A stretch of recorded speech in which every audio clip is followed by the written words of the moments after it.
बस कुछ ही मिनटों में 900 करोड़ रुपए कमा रहे हैं। लेकिन आखिर कैसे? वो तो मैं आपको बताऊंगा ही, लेकिन उससे पहले हम थोड़ा सा इन महाशय के बारे में भी तो जान ले। दरअसल ये इंडिया के सबसे बड़े इन्वेस्टर्स और ट्रेडर्स में से एक है, जिन्हें इंडिया का वॉरेन बफेट भी कहा जाता है। लेकिन शुरुआती दिनों में उनके पिता ने उनसे ये कह दिया था कि ना तो मुझसे ना किसी दोस्त से स्टॉक मार्केट में पैसे डालने के लिए मांगना। और तब उस वक्त सिर्फ 5,000 रुपए से राकेश झुनझुनवाला ने स्टॉक मार्केट की दुनिया में कदम रखा था। और आज उनकी नेटवर्थ पूरे 45,000 करोड़ रुपीस हो चुकी है। मगर आखिर क्या किया उन्होंने कि सिर्फ 5,000 रुपए से उनकी नेटवर्थ आज सीधे 45,000 करोड़ रुपीस हो गई? और क्यों बुलाया जाता है इन्हें इंडिया का वॉरेन बफेट? इन सारे सवालों के जवाब और राकेश झुनझुनवाला के कुछ stock market tips and secrets जानेंगे हम in today's video titled Rakesh Jhunjhunwala India's Warren Buffett. 5 जुलाई 1960 में एक मारवाड़ी फैमिली में जन्म लेने वाले फ्यूचर इन्वेस्टर राकेश झुनझुनवाला के पिता कोई अंबानी या टाटा बिरला जैसे नहीं थे, बल्कि इनकम टैक्स डिपार्टमेंट के कमिश्नर थे। लेकिन उनके पिताजी को स्टॉक मार्केट में काफी दिलचस्पी थी। वो अक्सर अपने दोस्तों के साथ स्टॉक मार्केट में हो रहे उतार चढ़ाव के बारे में बात करते थे। और इनकी ये सारी बातें सुनता था उनका 9 साल का बेटा राकेश, जिसने एक दिन एक बहुत ही बड़ा सवाल पूछा कि आखिर स्टॉक मार्केट में हर दिन इतने उतार चढ़ाव क्यों होते हैं? जिस पर उनके पिताजी ने उनसे कहा कि रोज न्यूज़पेपर में आ रहे स्टॉक मार्केट की न्यूज को स्टडी करें और देखें कि किस तरह जब न्यूज़पेपर में किसी स्टॉक की खबर आती है वैसे ही उसके शेयर्स के दाम फ्लक्चुएट होते हैं। और उनकी इस सलाह ने 9 साल के राकेश को इस कदर प्रभावित कर दिया कि उन्होंने स्टॉक मार्केट में ही करियर बनाने की ठान ली। पर उस वक्त उन्होंने राकेश को एक और एक सलाह दी कि वो स्टॉक मार्केट में पूरी तरह घुसने से पहले अपनी पढ़ाई पूरी कर ले, ताकि अगर स्टॉक मार्केट में कुछ ना भी हो तो भी सिक्योरिटी के तौर पर उसके पास एक डिग्री होगी। और शायद इसी चीज ने उन्हें रिस्क लेने के लिए कॉन्फिडेंस दिया। लेकिन स्टॉक मार्केट में आगे बढ़ने के लिए सिर्फ कॉन्फिडेंस ही नहीं, रोकड़ा भी लगता, जो उनके पिताजी ने देने से साफ साफ इनकार कर दिया था। और यह भी कहा था कि वो किसी से भी पैसे उधार भी न ले। तो ऐसे में राकेश गए अपने बड़े भैया के पास, जो कि खुद एक चार्टर्ड अकाउंटेंट थे। और उन्हीं के क्लाइंट्स को स्टॉक मार्केट के बारे में बता के राकेश ने उनमें से एक क्लाइंट से 2,50,000 रुपए लिए और एक से 5 लाख लिए। और उन्हें कहा कि वो उनको दुगुना रिटर्न देंगे। और फिर उन्हीं पैसों से राकेश ने टाटा टी के 5,000 शेयर्स ₹43 में खरीदे, जिनकी कीमत सिर्फ 3 महीनों में 143 रुपीस पर शेयर हो गई, जिसके कारण राकेश को पूरा तिगुना प्रॉफिट हुआ। यहीं से राकेश झुनझुनवाला ने अपने ट्रेडर बनने का सफर शुरू किया, बिना किसी गॉडफादर के और बिना किसी टेक्नोलॉजी। राकेश झुनझुनवाला को इंडिया का वॉरेन बफेट इसीलिए कहा जाता है कि दोनों को ही बड़ी कम उम्र में स्टॉक मार्केट में दिलचस्पी आ चुकी थी और दोनों ने बिना किसी मदद के आज इतना बड़ा नाम कमाया है। पर नाम बनाने का ये सफर इतना आसान नहीं था। टाटा टी के शेयर्स बेचने के बाद झुनझुनवाला को अच्छा खासा प्रॉफिट तो हुआ, लेकिन शुरुआती कुछ साल उनके लिए काफी डिफिकल्ट थे। लेकिन फिर उन्होंने अपने लाइफ की एक बहुत ही इंपॉर्टेंट फिलॉसफी का इस्तेमाल किया। नाम बनते हैं रिस्क से। उन्होंने अपने करियर में कुछ ऐसे बड़े बड़े रिस्क लिए थे, जिनके कारण ही तो आज उनका इतना बड़ा नाम है। इंडिया के रिचेस्ट लोगों की लिस्ट में 61st पोजीशन पे आते हैं वो। और इन बड़े रिस्क में से सबसे पहला था 1986 सेसा गोवा स्टॉक्स। सेसा गोवा,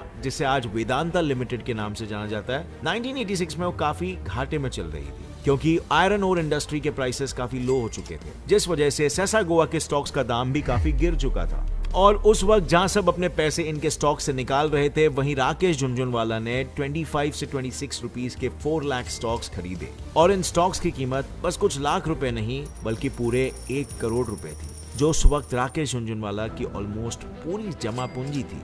जिसका मतलब था कि अगर सेसा गोवा डूबता तो वो झुनझुनवाला को साथ ले डूबता। तो फिर उन्होंने इतना बड़ा रिस्क आखिर क्यों लिया?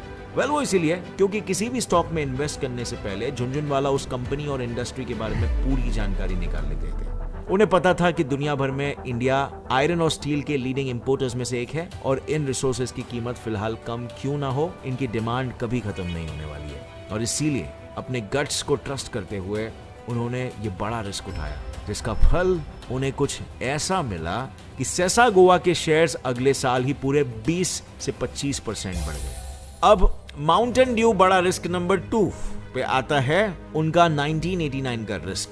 दरअसल 1989 में नेशनल बजट अनाउंसमेंट के पहले पूरा स्टॉक मार्केट ठंडा पड़ गया था। क्योंकि लोगों को लग रहा था कि वीपी सिंह की सरकार का बजट बिजनेस फ्रेंडली नहीं है बल्कि पब्लिक फ्रेंडली होने वाला है। लेकिन हमेशा की तरह राकेश झुनझुनवाला दुनिया से अलग दिशा में ही सोचते थे। जहां सब लोग मार्केट से अपने पैसे निकाल रहे थे, वहीं उन्होंने अपना पूरा पैसा मार्केट में लगा दिया।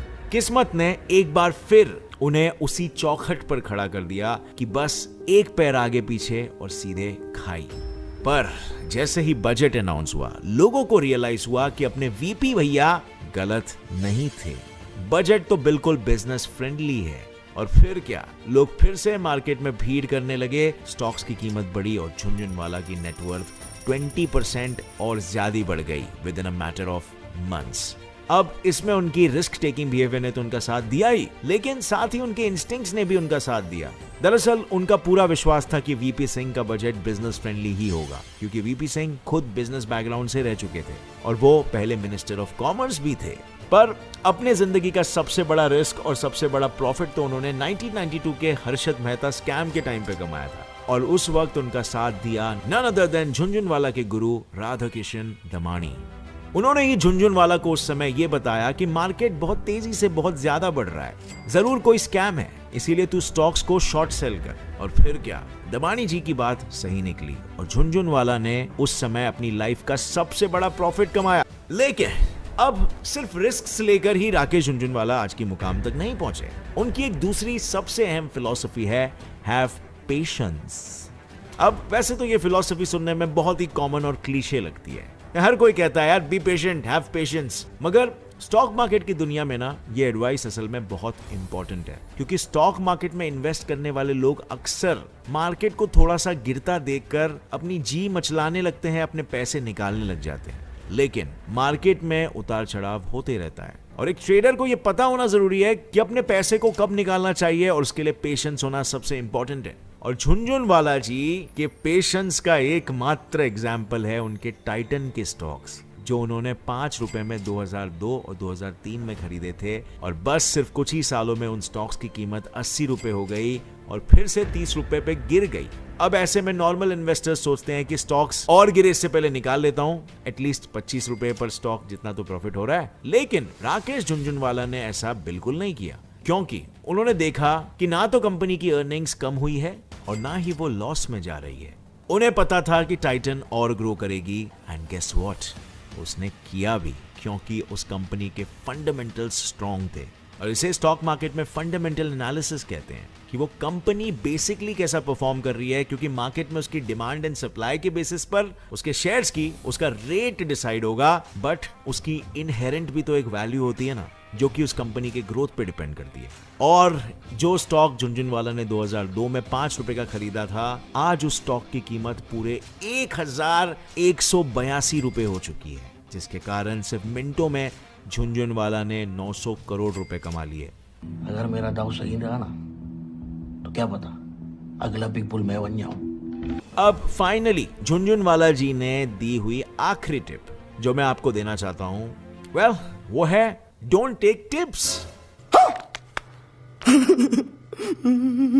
आई नो कंफ्यूजिया गए होगे, लेकिन पहले मेरी पूरी बात तो सुन लो भाई लोग। सीन कुछ ऐसा है ना कि राकेश जी कहते हैं कि कभी भी स्टॉक मार्केट में इन्वेस्ट किसी से सुन के नहीं, बल्कि मार्केट को खुद एनालाइज करके करो। और अगर आप एनालाइज नहीं कर पाते हो तो किसी म्यूचुअल फंड्स में इन्वेस्ट करो, या फिर अगर आप किसी फेमस इन्वेस्टर को अपना गुरु मानते हो तो पहले देखो कि उन्होंने किस स्टॉक में इन्वेस्ट किया है और क्यों किया है, और तब अगर एनालिसिस के बाद आपको स्टॉक अच्छा लगे तो बेशक इन्वेस्ट करो। लेकिन झुनझुनवाला जी के हिसाब से 99% सारे न्यूज फॉल्स होते हैं, फेक हाइप क्रिएट किया जाता है कि किस ट्रेडर ने कौन से स्टॉक्स में इन्वेस्ट किया, so on and so fourth.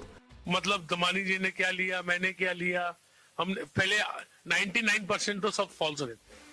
इसीलिए कहीं भी कुछ भी इन्वेस्ट करने से पहले अपने सोर्सेज जांच ले, परख ले और सावधान रहे।